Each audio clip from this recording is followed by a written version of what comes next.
You notice it before you can explain it. A smell, a taste, a warmth spreading from your chest outward. Something in your body shifts, and suddenly the person across the fire looks different. Not just familiar, desirable. For 300,000 years, your ancestors felt exactly this, and they did not leave it to chance. Long before pharmacies, long before perfume counters, long before dating apps promised to solve the problem algorithmically, human beings were already running experiments. They were crushing roots, boiling bark, chewing seeds, and rubbing animal fat into their skin, all in pursuit of the same biological goal that still drives you today: desire, connection, the chemistry of attraction. This is not a story about superstition.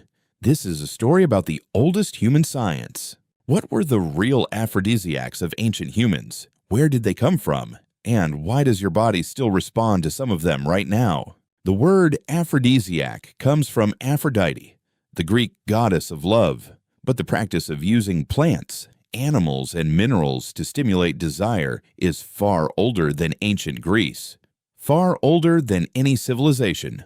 Archaeologists have found evidence of ritual plant use and body ornamentation at sites like Blombos Cave in South Africa, dated to at least 75,000 years ago.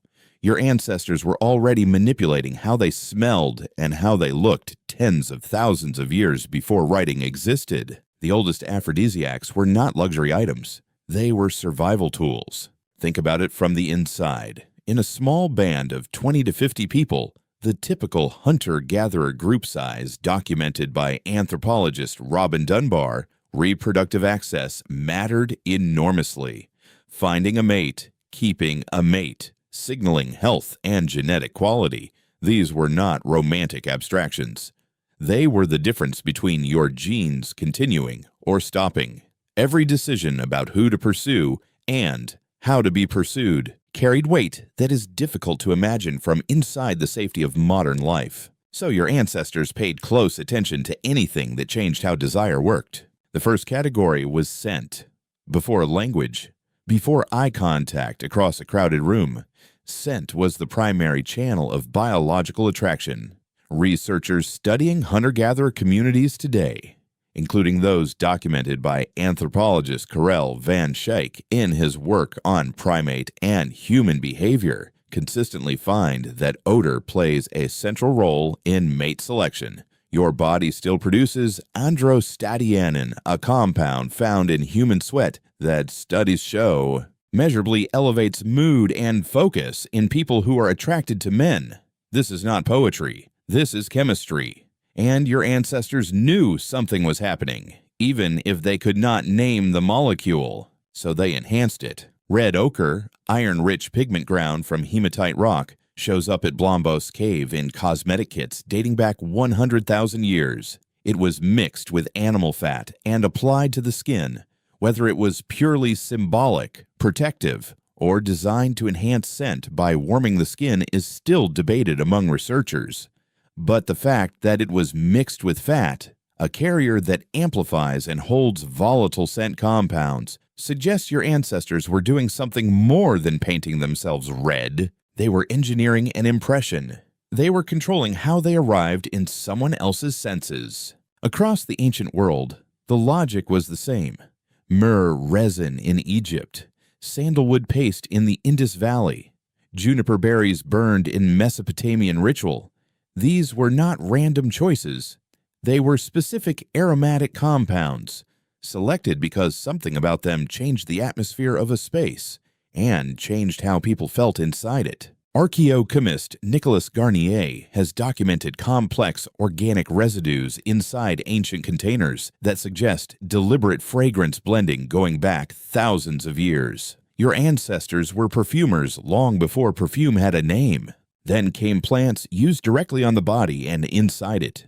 The earliest documented plant-based aphrodisiac is mandrake, Mandragora officinarum, a root with a forked shape that ancient people across cultures compared to the human body. It appears in texts going back 3,500 years, but was in use far earlier.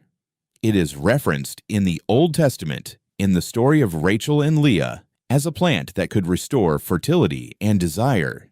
Its active compounds, scopolamine and hyoscyamine, act on the nervous system, lowering inhibition and producing a mild euphoric warmth. Your ancestors did not have a pharmacology textbook, but they had the experience of eating it, and they remembered what happened next. Ethnobotanist Daniel Moorman's Native American Ethnobotany database, one of the most comprehensive records of traditional plant use ever assembled, documents hundreds of plants used across indigenous cultures specifically for love, desire, and fertility, many of them overlapping across cultures that had no contact with each other. When unconnected peoples on different continents independently arrive at the same plant for the same purpose. That is not coincidence. That is your ancestors running parallel experiments and reaching the same result.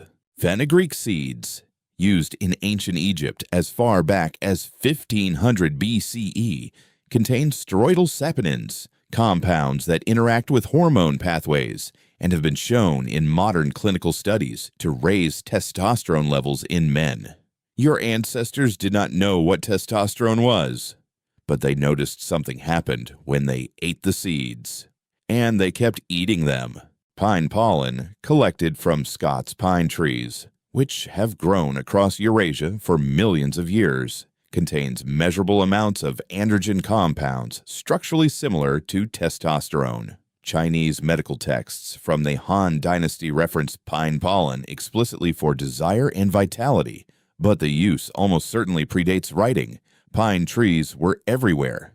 Pollen season was visible, golden, and annual.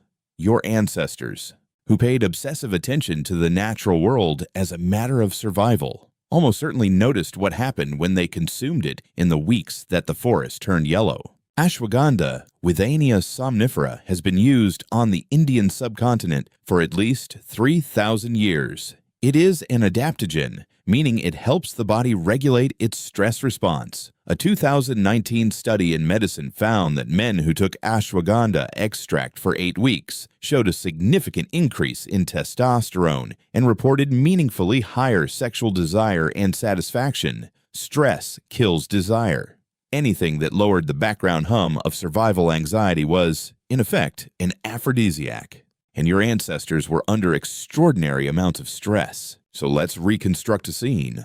It is roughly 20,000 years ago. You are in a band of about 30 people living across a territory in what is now southern France. The decorated caves at Lascaux are not far. Your group has been following reindeer migration for 3 seasons. You are young, healthy, and there is someone in your band you have noticed. Everyone has noticed them. The competition is quiet but constant.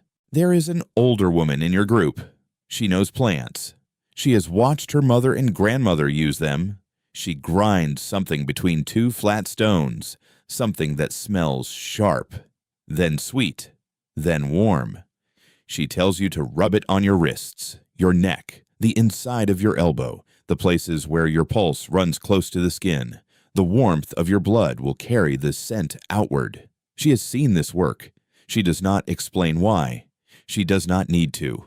You do not know the word pheromone, but she knows what she has observed. What was in that paste? Likely a combination of what was locally available and what generations of careful observation had confirmed worked. Aromatic roots like valerian, which contains valerianic acid, a compound that interacts with GABA receptors in the brain, reducing anxiety and producing calm openness. Wild ginger, which contains zingerone and shogal, compounds that increase circulation and body heat, which in turn intensifies the release of scent from the skin.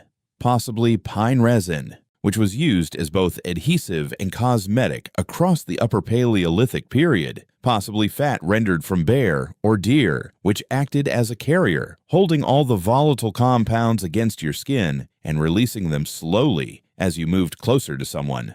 None of this required a laboratory. It required attention. Decades of it, passed from person to person, generation to generation, in exactly the way that anthropologist Joseph Henrich at Harvard has documented as the central engine of human cultural evolution. the accumulation of knowledge that no single person could discover alone, but that a lineage of careful observers could build across centuries. Here is the counterintuitive part. Modern pharmaceutical research has repeatedly confirmed what your ancestors already knew. A 2010 study published in the journal Hormones and Behavior found that women who were exposed to androstenedione 1, that compound in male sweat, showed measurably elevated cortisol and reported improved mood and heightened focus on the men around them. A 2018 randomized controlled trial found that fenugreek extract significantly raised testosterone and sexual arousal scores in men reporting low desire. A 2020 review in Frontiers in Nutrition documented the aphrodisiac effects of at least 12 plants used by ancient cultures, including ginseng, saffron, mesa, and Tribulus terrestris, all confirmed with measurable hormonal or neurological effects in double-blind trials. Your ancestors were not primitive. They were early pharmacologists running extremely long experiments without institutional funding, publishing their results not in journals, but in the bodies and memories of the people who came after them. And here is what makes this strange and worth sitting with. The most powerful aphrodisiac your ancestors had access to was not a plant, not a mineral, not a carefully prepared fat compound rubbed warm into the wrist. It was status. Polly Wiesner, an anthropologist who has spent decades studying the Kung San of the Kalahari and other hunter-gatherer societies, documents in her research how desirability tracked reputation, specifically the reputation of a generous, skilled, and socially trusted person, the best hunter, the most composed storyteller by the fire at night, the person who gave meat away when they had extra and remembered who was hungry. Status in a small band was not accumulated wealth. It was demonstrated value to the people around you, visible every single day. And that was undeniable. Your brain still runs this calculation without asking your permission. You still feel the shift in how you perceive someone when they do something competent, or unexpectedly generous, or quietly brave. That is not a modern social construction. That is 300,000 years of your ancestors sitting around fires, noticing the same thing, and updating their assessments accordingly. So, yes, they used plants. They used scent compounds and ground ochre mixed with fat. They used pine pollen harvested in the sharp air of early spring and bitter roots that lowered anxiety and opened something in the chest. But they also told stories that held people's attention. They shared meat without being asked. They stayed calm when everyone else was frightened. They showed up reliably in the moments that mattered. And maybe that was the original aphrodisiac. Not a substance at all, but a quality. The quality of being someone worth choosing, demonstrated over and over in the daily life of a group too small to hide anything from. You notice it before you can explain it. Not a smell this time, not a taste. Something else entirely. A quality you cannot name, in a person you already knew, and suddenly they look completely different. 300,000 years later, your ancestors would recognize exactly what just happened to you.